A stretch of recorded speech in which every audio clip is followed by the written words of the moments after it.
আজকের এই সামিটে আমি আবারও নিশ্চিত করতে চাই আপনাদের কাছে, বর্তমান সরকার ইতিমধ্যে সেমিকন্ডাক্টর শিল্পের জন্য ব্যবসা বান্ধব পরিবেশ তৈরিতে সর্বাত্মক পরিকল্পনা বাস্তবায়নের কাজ শুরু করেছে।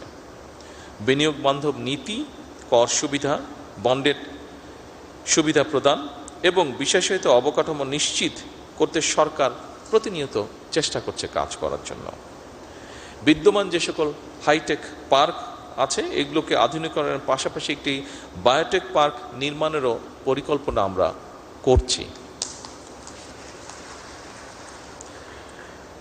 যারা বাংলাদেশে সেমিকন্ডাক্টর ইন্ডাস্ট্রির সঙ্গে যুক্ত আছেন, আপনারা সম্প্রতি মালয়েশিয়া, দক্ষিণ কোরিয়া এবং আমেরিকায় রোড শো আয়োজন করেছেন। বাংলাদেশের সেমিকন্ডাক্টর সম্ভাবনাকে আন্তর্জাতিক পর্যায়ে আপনারা তুলে ধরেছেন। নিঃসন্দেহে এটি একটি প্রশংসাযোগ্য বিষয়।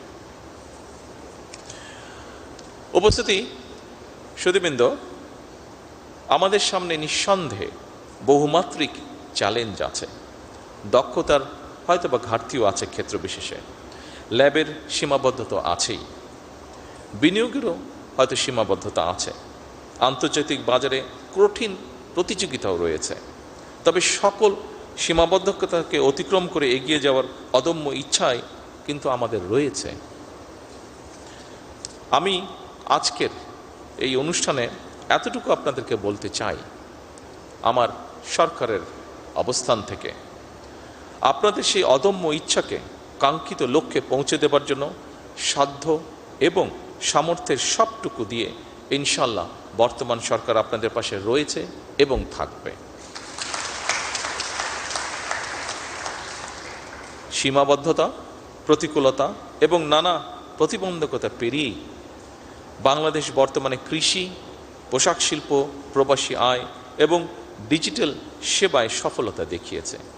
আমাদের মেধাবী তারুণ্য, দক্ষ এবং উদ্যমী জনশক্তির উদ্ভাবনী শক্তির উপরে ভর করে পোশাক শিল্পের পরে, যেটি আমি দৃঢ়ভাবে বিশ্বাস করি, পোশাক শিল্পের পরে সেমিকন্ডাক্টর শিল্পই হতে পারে বাংলাদেশের জন্য আরেকটি সম্ভাবনায় অর্থনৈতিক গন্তব্য।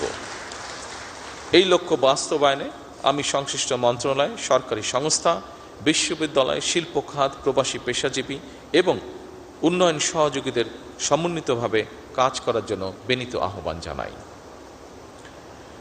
উপস্থিতিবৃন্দ, এই 2 দিনের সামিট থেকে নতুন নতুন অংশীদারিত্ব, গবেষণা উদ্যোগ, বিনিয়োগের সুযোগ এবং উদ্ভাবনী চিন্তার জন্ম হবে ইনশাল্লাহ, যা বাংলাদেশের প্রযুক্তি খাতকে আরও এক ধাপ এগিয়ে নিয়ে যাবে। সবশেষে আমি এই সামিটের শুভ উদ্বোধন ঘোষণা করছি।